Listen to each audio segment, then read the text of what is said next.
Joe Biden has led the 2020 Democratic primary polls since before he even announced his candidacy.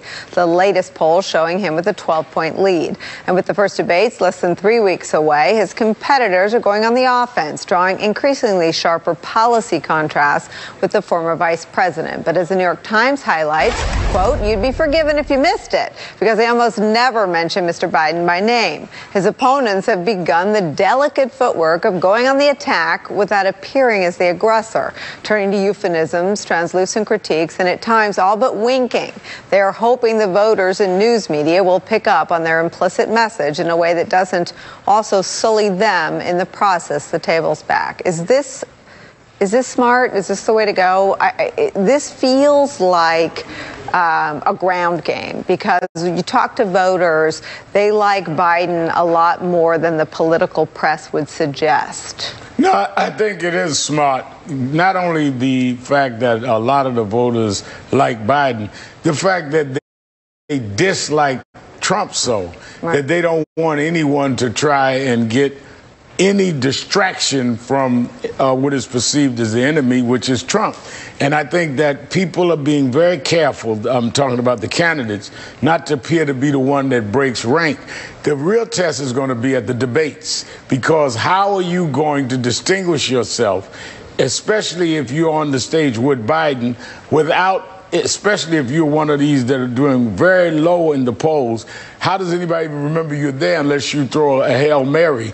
And that could get a little testy and divisive. And how will Biden respond? Last night, I spoke at the African American Summit, and he spoke as well. And he is a testy fighter when he's attacked. I think he's stayed on the high road, but he's not going to be one, I think, that's going to stand up there and not answer an attack. I don't think he'll get in the mud, but I don't think he's also the kind of guy that won't respond. So that's going to be the test. What happens in the debate. Let me press you, and let me bring everybody in on this. I mean, I feel like there's a disconnect right now between how we cover Biden. There's been about 48 hours of near hysterical coverage of his change in position on the Hyde Amendment. When he changed position, not just for himself, but also for the entire Obama White House on marriage equality, he was celebrated as a hero. His position evolves. When you spend a long time in public life, positions evolve, and he's being slammed. I saw a spokesperson for his campaign really on the defensive. I mean, is there a gap between what voters think about Biden and a change in position? You're nodding. I mean, what?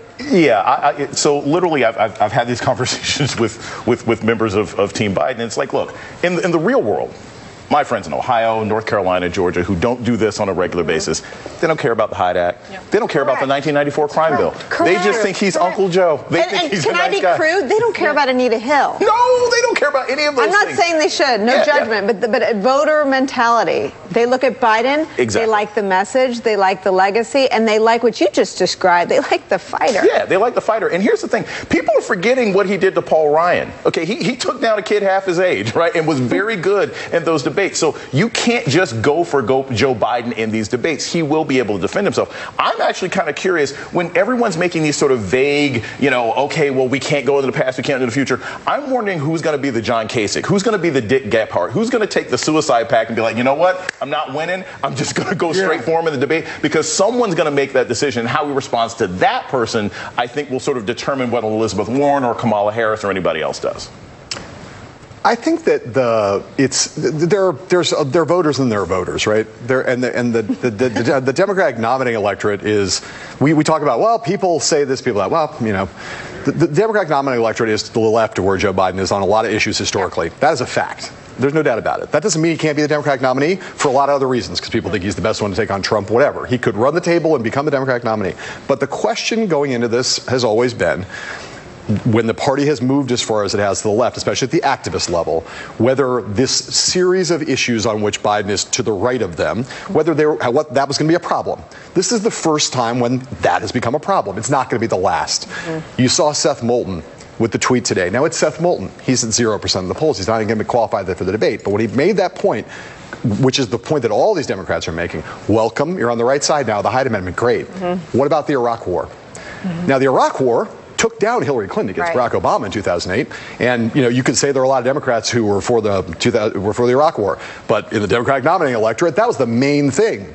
That was a point of policy distinction between Barack Obama and Hillary Clinton. So we're going to talk about the Iraq War and Joe Biden. And I know we're going to talk about this. We're going to talk about impeachment, where everybody who's above 2% in the polls, except for maybe Amy Klobuchar, and Joe Biden is now foursquare for an impeachment inquiry. So that question, Joe Biden, why are you not where Elizabeth Warren, Cory Booker, Bernie Sanders, all the rest of them, all the rest. Yeah. The top Democrats are now foursquare for an impeachment inquiry. Joe Biden, the front runner, is not.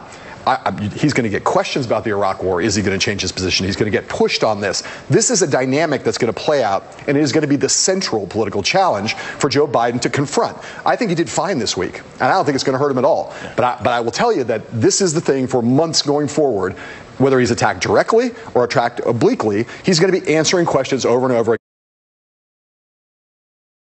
again about, is he where the Democratic Party is today, or is he where the Democratic Party was and where he was comfortably situated for most of his career? But Karine, let me get Karine in. Okay. So, I mean, you hit it right on the nail. The problem is that he's the front runner. That's it. I mean, if he was at 1%, nobody would care what Joe Biden's 40-year career was. He's the front runner, and we're in a situation where the media, we cover Donald Trump. He's the president of the United States 90% of the time. So 10% of that airtime, those 20-plus candidates have to fight for it. I mean, that really is where we are right now.